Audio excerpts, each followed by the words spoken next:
আপনি মোবাইলে অনেক অ্যাপ ইনস্টল করে ব্যবহার করলেও এই ভিডিওতে গুগল প্লে স্টোরের যে অ্যাপটির সাথে পরিচিত হবেন এই অ্যাপটি আপনি ব্যবহার করেননি।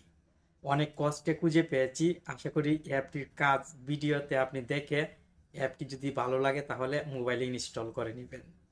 টেক অন বাংলা চ্যানেলের নতুন গুরুত্বপূর্ণ একটি ভিডিও আপনি দেখছেন, আর আমি আছি আপনার বন্ধু নাসিম। ফেসবুক অফিসিয়াল অ্যাপ এখানে 6টি আছে, ফেসবুক লাইট অ্যাপ আছে 2টি, সেই সঙ্গে হোয়াটসঅ্যাপ 5টি এবং মেসেঞ্জার 5টি আমি অ্যাড করে রেখেছি। একটি অ্যাপ দিয়েই কিন্তু আমি অনেকগুলো অ্যাপ তৈরি করতে সক্ষম হয়েছি। আপনি আরও বেশি অ্যাপ যদি প্রয়োজন হয় একটি অ্যাপ দিয়ে তৈরি করতে পারবেন। এখান থেকে এখন আমি ফেসবুক 5টি আইডি ব্যবহার করতে পারবো অফিসিয়াল অ্যাপ দিয়েই।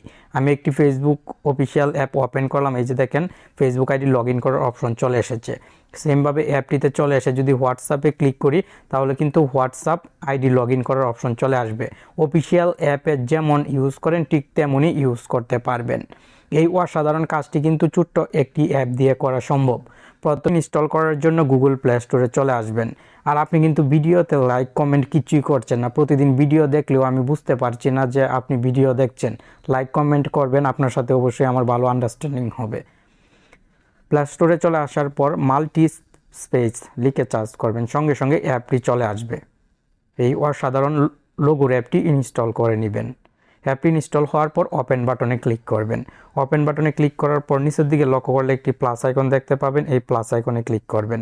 আপনার অ্যান্ড্রয়েড মোবাইলে যে অ্যাপগুলো ইনস্টল করা আছে প্রত্যেকটি অ্যাপ দেখতে পাবেন। এখন যদি আপনি ফেসবুক অফিসিয়াল অ্যাপ বাড়াতে চান তাহলে এখান থেকে ফেসবুক অফিসিয়াল অ্যাপে টিকমার্ক দিয়ে দিবেন। ফেসবুক মেসেঞ্জার বাড়াতে চাইলে এখানে ফেসবুক মেসেঞ্জারে টিকমার্ক দিয়ে দিবেন। এভাবে আপনি যে অ্যাপগুলো বাড়াতে চান সেই অ্যাপগুলোতে টিকমার্ক দিয়ে দিবেন এবং নিচের দিক থেকে ক্লোনে ক্লিক করবেন। সঙ্গে সঙ্গে কিন্তু আপনার মোবাইলে এই যে দেখেন অ্যাপ এখানে বেড়ে গেছে। এইভাবে আপনারও মোবাইলে অ্যাপটিতে অ্যাপ বেড়ে যাবে। পুনরায় প্লাস আইকনে ক্লিক করে ফেসবুক মেসেঞ্জার সেই সঙ্গে লাইট অ্যাপ যে কোনো অ্যাপ আপনি এভাবে ক্লোন করে নিতে পারবেন। এই যে দেখেন আরও বেশি অ্যাপ হয়ে গেছে এখানে। এখন আমি শুধু এই অ্যাপটি ওপেন করব। ওপেন করার সঙ্গে সঙ্গে কিন্তু হোম পেজে এই অ্যাপগুলো পেয়ে যাব। 1 2 3 এভাবে দেওয়া থাকবে। ফলে আপনি আইডি কন্ট্রোল করতে পারবেন খুব ইজিভাবে। আশা করি এখন থেকে একটি মোবাইলে অনেক বেশি ফেসবুক অফিসিয়াল অ্যাপ যে কোনো অফিসিয়াল অ্যাপ ব্যবহার করতে পারবেন। ভিডিওতে আমি চেষ্টা করলাম খুব সহজে আপনাকে নতুন এবং আকর্ষণীয় একটি অ্যাপের সাথে পরিচয় করিয়ে দেওয়ার।